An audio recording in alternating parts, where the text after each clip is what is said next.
Good evening and welcome once again to the Tzemach Bible Institute program. I'm John Klein. With me this evening, as usual, is Ken Garrison, pastor of Fellowship Church and founder of the Tzemach Institute. Good evening, Ken. Good evening, John. Ken, tonight's question, we know that God is everywhere, but does the land of Israel have some special significance in God's eyes or his plan of redemption of the earth? Well, John, we believe it does, and we're going to consider that question tonight and focus specifically on the area that we call Judea and Samaria, the real heartland of Israel, what the world typically calls the so-called occupied West Bank. As we're beginning, I want to just call attention to something that's in the winds, that's developing, has been for a little while. In the last week of November of this year, I think the actual beginning date is November the 26th, at Annapolis, the Bush administration is sponsoring a conference that has trying to pull together nations from all through the Middle East and attempting to grapple with the so-called, what I will call the Israeli-Muslim conflict. Most time that's referred to as the Israeli-Arab conflict. It really is the Israeli-Muslim conflict. Now, the part of the significance of this meeting that we want to call people's attention to is the fact that everybody participating in this is, I guess I'll call them lame duck participants. Secretary of State Rice, representing the Bush administration, is desperate to establish some sort of foreign policy success in the Middle East. So the administration is pushing and desperate for this thing. From the Palestinian Authority, President Abbas is, well, actually in Gaza now, the Palestinian Authority has been displaced by Hamas, and that's rapidly taken effect also in Judea and Samaria. Mr. Abbas is basically restricted to his compound in Ramallah. And then, so he's representing the Palestinian Authority, but he's also a lame duck. And then Prime Minister Olmert, representing Israel, he has the distinction of having the lowest ratings of any Prime Minister of Israel throughout modern history. He's the head of special commission studying the conduct of the war in Lebanon last year, and he was. They concluded that the leadership was incompetent, and he's under criminal investigation on a number of counts. So we have the three primary proponents of this conference, and all of them are lame ducks, and rather than look at them as lame ducks, I'd like to think of them rather as maybe a cornered pit bull or something like that. I think they're uniquely dangerous because they're all holding on by shoestring, and I think we're likely to see some really, really crazy, foolish gestures from Ms. Rice and Mr. Olmert, trying to prop up Abbas and trying to give away Jerusalem and this area that we're talking about. In fact, the Israeli leadership was deemed so incompetent by this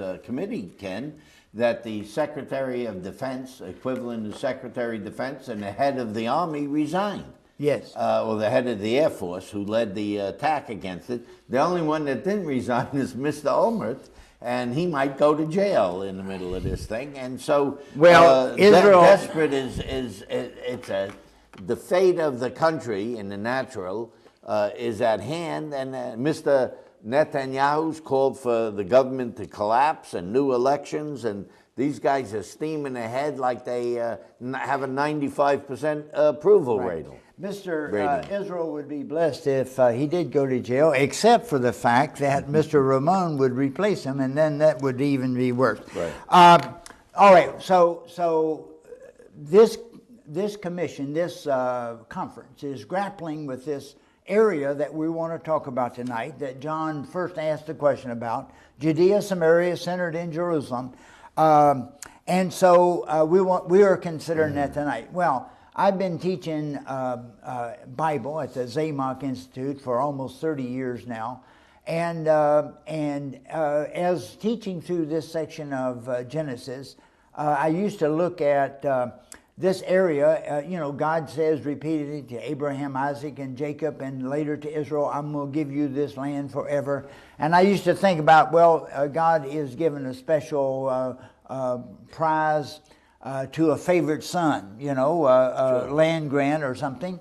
But over the years, my whole attitude of this has changed, and I began to realize that the area that we're talking about is of special significance in itself, and that instead of giving a prized piece of land to Abraham and his descendants, God entrusted that area because of its importance to them. He didn't want just anybody controlling that area. He entrusted it to Abraham and his seed. And so that's what we want to look at. So we could see then that God chose the land first and then brought Abraham to the land to do as Ken said. Now we're going to present the thesis tonight that this area of Israel, the nation of Israel, and the boundaries God gave it, but in particular, a 60-mile long, 30-mile wide stretch of land, which is called Judea in the south, Samaria in the north, and Jerusalem in the center, is significant. And this here, and how do we know that? Well, we see it in the Bible, but then we see it in the natural realm also. This seemingly small piece of land is the focal point of the world's attention, as if we get that straight and there's peace all over the world. It's ridiculous. Every peace plan calls for Israel to give it up, starting with the Madrid Conference, the Tennant Plan, the Mitchell Plan, the Oslo Plan. Now we have the so-called roadmap, the Quartet. It's everyone calls for Israel to give up Judea, Samaria, and East Jerusalem. It's the most highly contested piece of land in the world.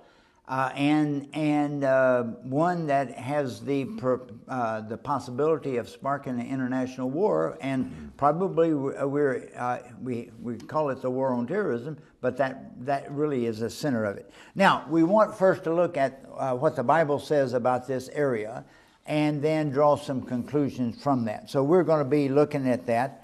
The revelation of God to the patriarchs, Abraham, Isaac, and Jacob specifically, as they come into this land. Now, John, God spoke to Abraham in Mesopotamia. What was Abraham listened to him, but he didn't build an altar. So we're looking at the fact that Abraham, Isaac, and Jacob build altars in this contested land. So we're going to start in Genesis 12:6. Abraham passed through the land as far as the site of Shechem to the oak of Moreh, alone Moreh. Now the Canaanite was also in the land. And the Lord appeared to Abram and said, to your descendants I will give this land. So he built an altar there to the Lord who had appeared to him. So we would like to propose that because Abraham built an altar there must have been something very special in the dimension of the revelation that occurred, because God obviously spoke to Abraham in Mesopotamia, and he didn't build an altar. Now, from Shechem or Elon Moreh, we go next to Bethel Ai area, which is just right down the crest of the ridge. I'm from Kentucky, and I'm sometimes referred to as ridge runners. I'm familiar with in mountainous areas ridges, and this line, this path of encounter with God runs right down this ridge. Okay. From Shechem to Beersheba. I'm not from the mountains of Kentucky. I'm from Brooklyn, and this would be South Brooklyn, just down the road. There's no ridges in Brooklyn, is there? All right, the next area is Bethel and Ai. John, read about that. Verse 8 then of Genesis 12. Then he proceeded from there to the mountain on the east of Bethel and pitched his tent with Bethel on the west, Ai on the east, and there he built an altar to the Lord and called upon the name of the Lord.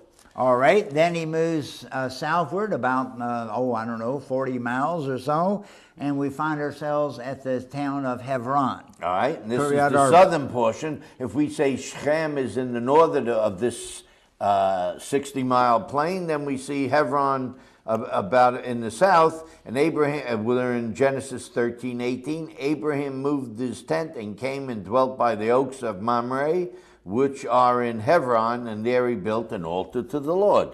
Okay, going further, we find, especially in Genesis 22, a special reference. Abraham coming to Mount Moriah, the Temple Mount in Jerusalem, and he built an altar there also. Right. In Genesis 22:2, God said to Abraham, now take your son, your only son, whom you love, Isaac, and go to the land of Moriah and offer him there as a burnt offering on one of the mountains which I will tell you. In verse 9, they came to the place which God had told them. Abraham built an altar there and arranged the wood and bound his son Isaac and laid him on the altar on top of the wood. Then in verse 14, in the meantime, God sees that Abraham has withheld nothing from him, and he offers a substitute in the place of Isaac, and therefore Abraham calls the name of that place, the Lord will provide, as it is said to this day, in the mount of the Lord it will be provided. All right, in the next generation, Isaac now, we find him in the south on the edge of the desert at Beersheba, and he also, God is meeting him and he's building altars. Genesis 26, 23 through 25, John. Okay, and the Lord, I'm sorry, I'm in the wrong spot. Give me another second. And he went from there to Beersheba, and the Lord appeared to him that same night and said, I am the God of your father Abraham. Do not fear, for I am with you. I will bless you and multiply your descendants for the sake of my servant Abraham. So we built an altar there and called upon the name of the Lord and pitched his tent there, and there Isaac's servants dug a well. Now, the next generation, we have the same phenomena, Jacob. Now, in this case, Jacob is fleeing his brother Esau and is actually heading back to Mesopotamia. And he stays overnight, sleeps overnight at a place called Bethel, or will be called Bethel. And we'll read the account of the encounter with God there. Okay. Now, Jacob departed Beersheba and went towards Haran. So he went north. And he came to a certain place and spent the night there, because the sun had set. He took one of the stones of that place and put it under his head and lay down at that place. And then we're going to go to verse 17, and it says, and he was afraid. We remember he dreamt of the ladder with angels ascending and descending. He was afraid and said, how awesome is this place? This is none other than the house of God. This is the gate of heaven. So Jacob rose early in the morning, took a stone that he had put under his head, set it up as a pillar, and poured oil on it, and worshiped the Lord. So again, we want to establish the point that all along this ridge, the watershed of this mountain range in the eastern portion of the land of Israel, we find that the patriarchs, Abraham, Isaac, and Jacob, traveled up and down this ridge, and as they did so, they encountered God which must be a very awesome way, and they were stirred so deeply that they built specifically altars, and in most instances named the specific. In other words, the revelation was of such significance that they called the site by a specific name. Now, the name associated that Abraham called the place that we now know as the Temple Mount, Mount Moriah in Jerusalem, the name that he called that site or that spot was Adonai Yireh. Yireh is the future tense of the very, very common Hebrew verb ra'ah, which means simply to see. So Abraham said, God, in this place God sees. In this place, God sees. Now, it's most often translated provide, but the literal meaning is see. Yeah, we'll see. I think, in taking Hebrew classes, there's common verbs that you learn that's really essential to say anything. And ra'ah is one of those verbs. It means to see. Right. And so it can, an obscure translation could be that God provided. And obviously, we know that God provides, and that's an appropriate title to associate with God. But in this place, God will see. That's much more meaningful. So that's where King Solomon built the temple, where God will see. Where God will see. Yeah, okay. All right. All right, now we see when Jacob got to Bethel, we just skipped over that, we read it, but in Hebrew, Bethel is Bet-El, house of God. Literally means something, not just a name, and has a meaning. That is the house of God. So he's identifying that same area, just that we're saying 60 by 30 miles, just north of that Mount Moriah, is called the house of God. Also, this is only about 12 or so miles north of Jerusalem. That's right. Like that? So everything is just a couple of miles away. Well, that's true. You could get 26 Israels, the whole Israels, in Texas, 5 in Florida. So it's a very small place. Anyway, the other name that Jacob called that site is the gate of heaven, which literally is talking about if you want to go to heaven, if there's a geographical spot, it's right here. Because he saw the angels ascending and descending there. Absolutely. So listen, these aren't just idle words. This is where God will see from. This is, the house of God, and then this is the gate to heaven. So the area itself that we're talking about, biblically speaking, has a very specific function, and God has designated it. We don't know the unique geographical features, but if we look at the general map of the area, as John introduced a while ago, a very small area, perhaps 30 miles wide and 60 or so miles long, centered around Jerusalem.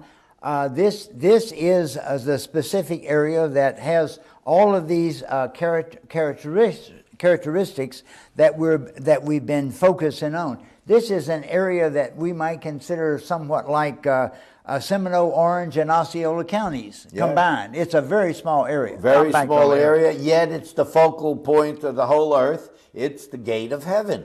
And, if we think about this, Ken, Elijah, just across from Jericho, just on the bank of the Jordan River, in today what's called Jordan, that's where Elijah ascended up. So in the same area. Same area, right, in that 30-mile wide area, which extends just beyond the Jordan, Elijah arose up into heaven. We also have the account by the prophet Ezekiel. Ezekiel prophesied at the time when the first temple was being destroyed by the Babylonians, and he saw the glory of God, the so-called Shekinah glory of God, departing from the temple and over the Mount of Olives, ascending into heaven. And later in chapter 43, he sees a prophetic vision of that glory returning the exact same way, same place. And this is dead in the center of this site or area that we're talking about. Right. Jerusalem, the center of the earth. Now, is there any other important crossover there, John? Let's see what happened to Messiah Jesus. I want to read from Acts 1. I'll start in verse 9. After he had said these things, he was lifted up. Jesus and his disciples are on the Mount of Olives. After he said these things, he was lifted up while they were looking on, and a cloud received them out of their sight. And as they were gazing intently into the sky while he was departing, behold, 2 men in white clothing stood beside them. And they also said, Men of Galilee, why do you stand looking into the sky? This Jesus, who has been taken up away from you into heaven, will come in just the same way as you have watched him go. And then they returned from the mount called Olivet. They were on the Mount of Olives, which is near Jerusalem, a Sabbath day journey. So So Jesus arose and is coming back literally to that same exact spot in this place called the Gate of Heaven. Okay, now, so we have cited three specific examples of Elijah ascending. Now, in his case, he hadn't experienced the resurrection, and so there was a special conveyance that carried him into heaven. Now, I really don't know the meaning of that. I just know it's significant. Jesus had already a resurrection body, and he was seen ascending from the center of this area into heaven, and as John just said, with the promise of his return. The glory of God, in exactly the same way Ezekiel saw it, ascending. We want to propose, first of all, Gnostic influence of Christianity sees heaven as just some spiritual place where people float around on clouds with harps and crowns and halos, I guess, and doing whatever, floating around on clouds. We want to propose that, biblically speaking, heaven is a very real place, another space. We speak of the space-time continuum of this physical creation. Well, heaven is a real, like that, is a very real realm, and we see examples that we have cited of individuals crossing over back and forth between these two realms. Now, we're setting forth the premise that this area that we're talking about is recognized, biblically speaking, as important for that crossover point. Now, it's true that God's Holy Spirit is poured out on all mankind, and you can get saved and filled with the Holy Spirit and praise and worship God anywhere on the globe. But when it comes to God's plan of redemption, and especially in the sense of crossing over, this geographical area is absolutely crucial. Now, God recognizes that. Very few people recognize that. But Satan recognizes But it. it's obvious that Satan must recognize it. All right? Because if we think about it, why would the Christian nations want the Muslims to have it? Obviously, there's trouble with Muslims all over the world. So, and much of but the answer is something physical here. Remember, Satan acts in deception. So much of the world's oil reserves lie within these areas that the Muslims control.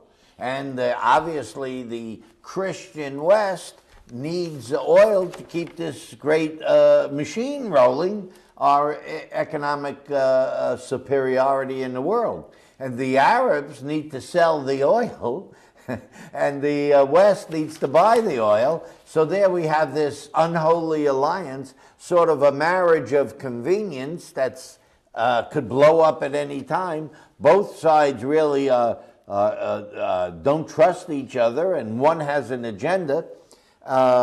We believe, Ken talked about Ezekiel, the Arabs know what's going on, because in Ezekiel 43, also it says this anointed one that comes walks through the east gate. Well, the Arabs bricked up the east gate. Yep. So they're doing everything possible. More. They built cemeteries. And they put a cemetery there that would render him unclean. Yep. What we're saying is that they might not know the exact reason, but Satan does. And Satan's moving all the nations to push Israel to give up this territory because it's spiritually important in God's plan of redemption that it stay in Israeli hands, Ken. Absolutely. Now, again, let me emphasize the point that John just made.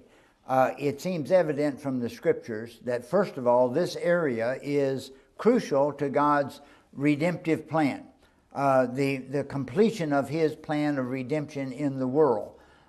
We don't know if there is some unique geographical significance to the area, or simply that God just declared, this is where it's going to be, and I'm going to do my work here. We don't know.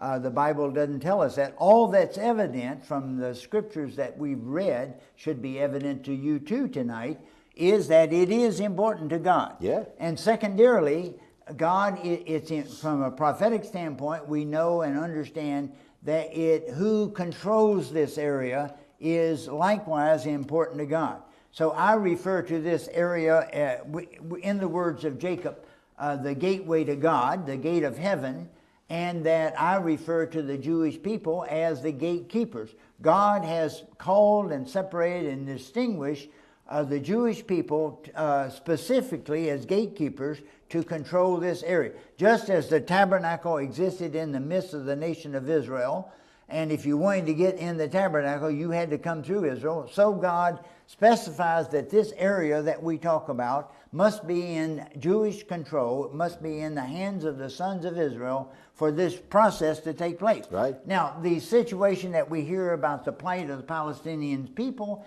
is just a simple smokescreen. We have preachers going to the land of Israel, visiting these poor Palestinian communities, and coming back with this great humanitarian appeal. It's a smokescreen.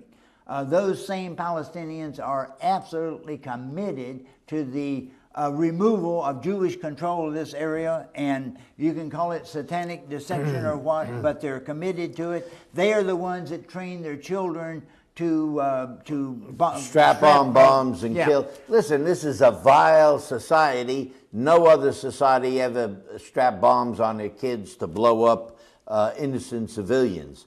And they do it all over in Muslim territory. Listen, real believers need to have a little discernment and see what's really going on and understand the nature of this conflict. You know, the Armageddon is in Revelation 16:16. Where do you think that takes place? In the middle of this, in the middle of Israel. The whole world, the final battle in the world takes place in this very spot. And it appears as if the lineup for that is happening even as we speak. This conference that we spoke about earlier in Annapolis in the last week of November could be a lineup for Armageddon. So the real battle is of spiritual nature, and real believers need to discern this. So the nations are doing everything possible with the illusion of world peace to wrestle this small area away from Israel. Anybody else should take possession of it. The Muslims are going for it now. The Pope tried for Jerusalem. This is spiritual warfare, Ken. And, absolutely. And we need to be discerning in this day. I want to invite you to call in and get my book, Hebraic Roots. We'll send you a copy, and it outlines what we see as the plan of God's purpose for us in these days. And finally, I'd like to invite you to come out. We're a congregation in the Orlando area that is moving forward in this process. We'd like to invite you to come and join us in worship and join our work. That's our program for tonight. Shalom.